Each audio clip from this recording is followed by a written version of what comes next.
So we have got some labels in here. So we've got a side stand switch, which is probably not going to be particularly useful on a car.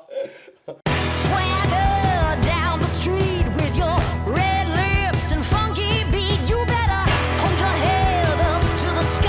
I'm gonna roll with you till the day I die.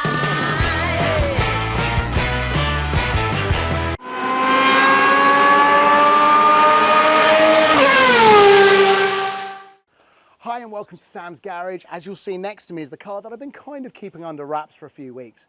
It's appeared on Instagram, just little bits of it. But the main reason is that it's had a bit of an interesting story, even since I first came across it. Now, this was owned by a buddy of mine, and if we cut to the video here, this is Mark's car, or it was Mark's car, but he's since sold it to his son-in-law. So with me today is the new owner, Charlton.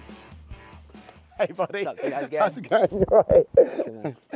So, yeah, so we recorded the video about 7 weeks ago, and then Mark sold it to you. And I know you'd always wanted a kit car, and, you know, you've seen mine, and, you know, you've been over when I've been working on my cars, and you even worked on one of them with me a few months back. Yeah. So what happened? Why did you end up with it? So I was just speaking to Mark about this car, and he was excited about you working on it. And I sort of joked with him about, well, when it's done, I'll buy it off him, just as a way to get into it and stuff. And then a couple of days later, he phoned me up and he said, "Do you want to buy the car?" I was like, "Yeah, fine." So here we are. So it's yours now. Yeah, it was a very easy sale, mate. It was a very competitive price. So yeah, it's a dream come true. Now hopefully we can finally get it on the road. I've seen it for the last 5 years, sat in a car park. Yeah, because this is the thing. So, it was a bit unloved, wasn't it? And Mark talked about it in the first video that he bought it with a buddy of his, and then they kind of lost interest in it, and then it's just sort of sat there collecting dust. So, well, I'll unveil it for you. Yeah, sure. Because I know you haven't seen it in a few weeks because it's been a here while. waiting. So this is a really special car for me. Now, the reason is that this is a Fisher Fury, but it's not just any Fisher Fury, it's not any kit car. This has got a Kawasaki ZX9 Ninja engine in it, which makes it, I suppose you'd call a screamer. You know, it looks in great shape. It actually is in great shape. The body's fine. You know, there's a few bits and pieces where we want to touch up the paint, etc., etc. But the real problem with it at the moment is the electricals. The electricals are a bit all over the place. Yep. So the engine should fire up, but it hasn't been starting in 5 years. There's no reason why it shouldn't start. But what we're going to do is we're going to take the seats out. We're going to fix some of the issues that Mark's already raised and Charlton and I have been looking at together. And then we're going to get it up and running and ready to basically take to track days. But the big thing about this car, which is not something I've done before, is it's currently a track car, which means it has no V5. It's not registered to go on the road. So you want to put this on the road, don't you? Yeah, absolutely. Yeah, absolutely. So we are planning to put this through what used to be called the SVA test. I think it's the IVA test, but single vehicle approval test, which is what my kit car went through to make sure it is safe and roadworthy.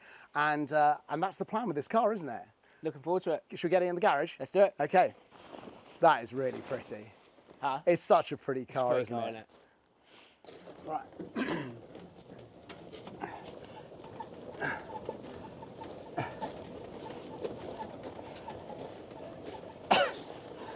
Whose idea was it to have a gravel drive?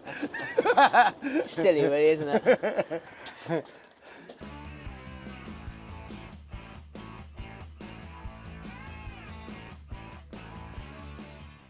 Right, let's start getting these bits out. Okay. I think that's going to need fixing.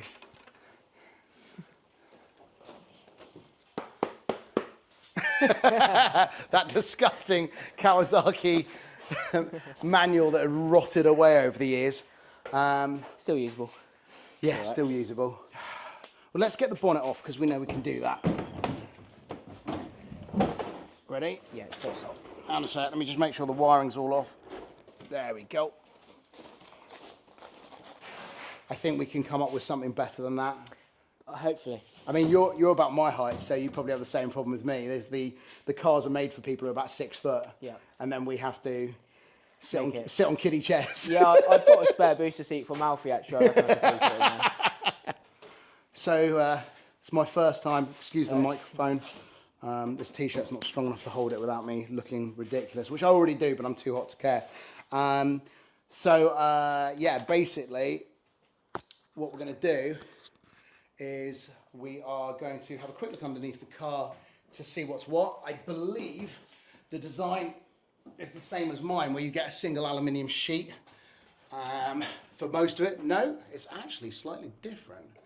So what we've got here, let's move some of these boards out of the way. There we go. Oh. Ow. Right. So what we've got, instead of a single aluminium sheet, because obviously you can see at the front here, you can see the sump hanging down below the chassis rail, which I'm actually surprised at, because I did actually help mount a bike engine in a car years ago. I didn't do a lot of work on it, I just helped get the engine mount sorted, and we actually sat the chassis on the floor, so when the bike engine was in, the lowest point was in line with the bottom of the chassis. So I'm a bit surprised about that. It's not the end of the world, but it is sitting about 3.5 inches off the floor, which for speed humps and road use is a bit of a concern. So I think what I need to do is add to the list, Charlton, is see if there is a more shallow sump that we can get for this. Yeah, sure. Because that could be a problem when driving it on the road. It's probably about an inch lower than sort of normal cars' exhaust systems are. At least the exhaust can. Anyway, so what we've got up here is we've got the bike engine, and then it's transferring to a directly off the gearbox into a prop shaft. There is a bearing here to hold it in place, and then another prop shaft that comes all the way up to the diff at the back. I can't remember. I think Mark did say what the diff came off, but we'll have to find out. Just check it over and make sure it's got oil in it and stuff. The suspension and all the wishbones look really good. There's you know, it's just dirt on them. It's not even corroded. You know, the drive shafts could do with a bit of treatment.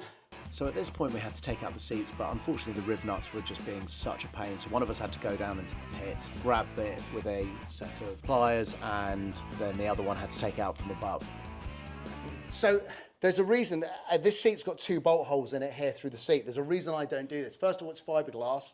As soon as somebody sits in this, even if the bottom is flat on it and their weight is moving the fiberglass elsewhere, you're going to start getting spider cracks here. It's probably because the car hasn't had a lot of use that this one doesn't have that problem at the moment. So what I would encourage us to do, or encourage you to do, we'll do together, is that we actually put mounts on this properly. So we use this lip at the front to bolt it down. Mm-hmm. Maybe put a brace on the back here to bolt it in place, but we fill these holes and we fiberglass resin them properly. Obviously this is gel coat, so we might have to put some creative stickers over it or something, because we're not going to respray them, but I don't want those to get worse if you're going to start driving the car, because then we're just going to run into problems and have to replace the seats. Makes sense. And that'd be a real shame. So we'll put these out here. Next we've got to take the seat belts out. Unfortunately the bolts have been in there for some time and they're a bit corroded, but they do eventually come out. Okay, so when we put it back on, we've got the bolt, then it goes through this, then it goes through this, the washer here, or the spacer should I say, it's got a collar, which, so the seatbelt sits there, so it nips it down, but the pressure is actually on the collar, not on this, which gives it the freedom to turn but still be secure. And then there's a little sort of plastic, almost paper washer there, which is, I suppose, just to stop it corroding and binding. Anyway, so that's one.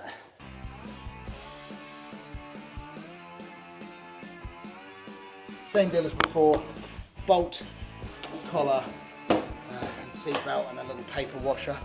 So, right, it's your car, you can do the other side.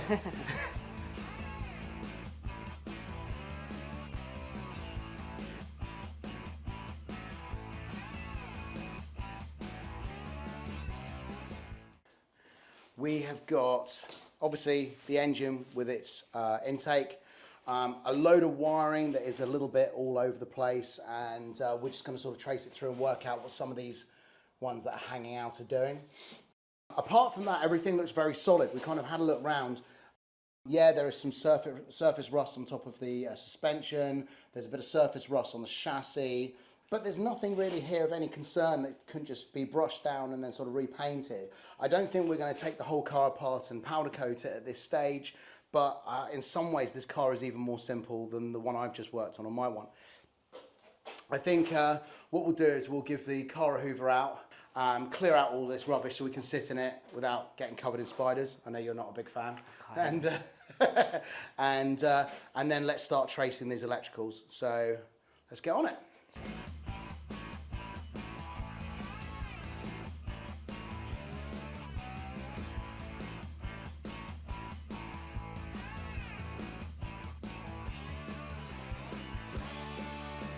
Okay, so we've given it a good clean out. It needs obviously washing through and getting really nice, but there's not much point at the moment because obviously we're going to make a bit of mess. So Charlton, if you want to get in, sure. Then we'll start working out what's going on with these electricals because there is stuff everywhere and we just need to start working out what these are and marking them and making sure they go to the right place. So hanging down there, if you can bring it up from underneath and over. So that is the original Kawasaki dials, and I believe Mark said that they were all wired in originally. I know there's some Sikaflex on there because it's been sort of stuck to the back of that carbon fibre dashboard, and we can get that off or we can replace it. But theoretically, all of those wires should be connected, and we should know what they do. So that's one for lights, for dip beam, main beam. We've got a toggle switch there, and a power switch with only one feed, so that's definitely not doing anything. That's the kill switch, which will have a key. If you don't have one, I'll have one, because I've got one in my car.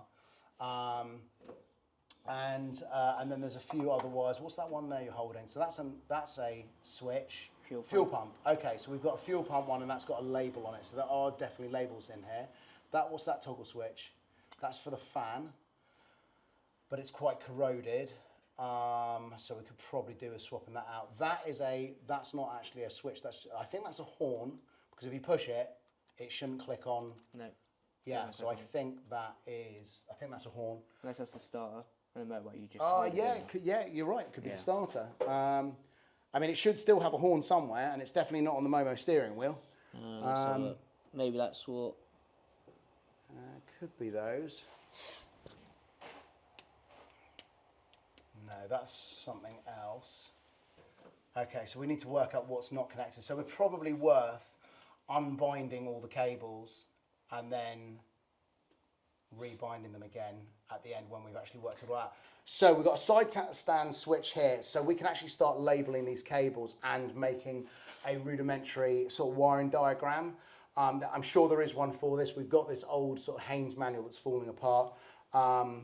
But it's probably worth us making notes, because if any of these get damaged and we lose the labels, then at least we've got a note saying that coming off the main wiring loom is a green and white and a black and yellow, and those are side stand switches. So we need to get some paperwork out and actually start making notes of this. So we now entered into a really long phase where we had to start tracing all the wiring. We couldn't trust any of the wiring because of splices all over the place. We couldn't trust any of the labels because some of them were actually incorrect or they didn't have anything on them. And we basically had to just go through everything from start to finish, and it is a long, long process. Fortunately though, it's just about tracing wires from one end to the other, and if you can do that, then you can mark it off, you can label it, you can make a note, and ultimately move forward.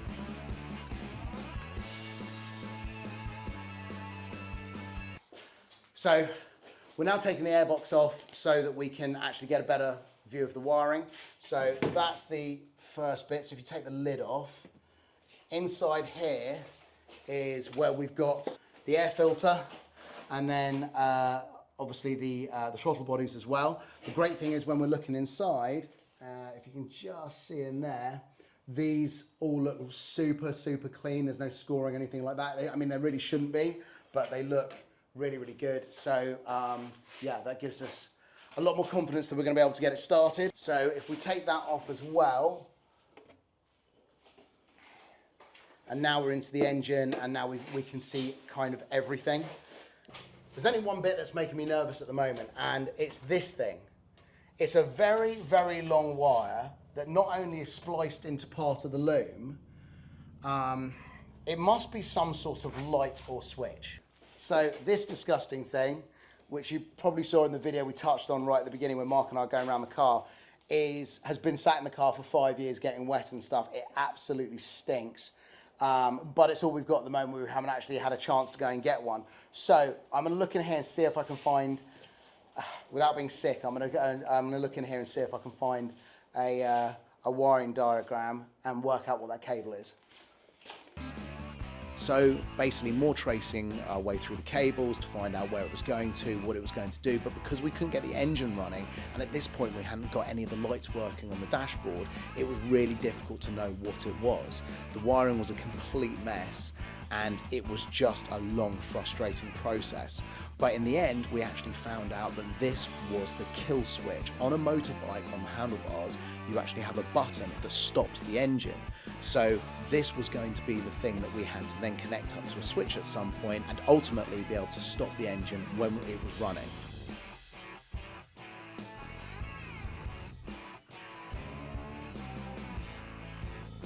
For those of you interested, the Fisher Fury, which this car is, made by a really good company, Fisher, was originally designed by Jeremy Phillips at Silver Auto Kits.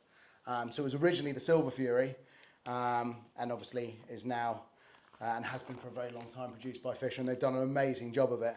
But it's nice, because this is effectively comes from the same place that my Mojo 2 came from.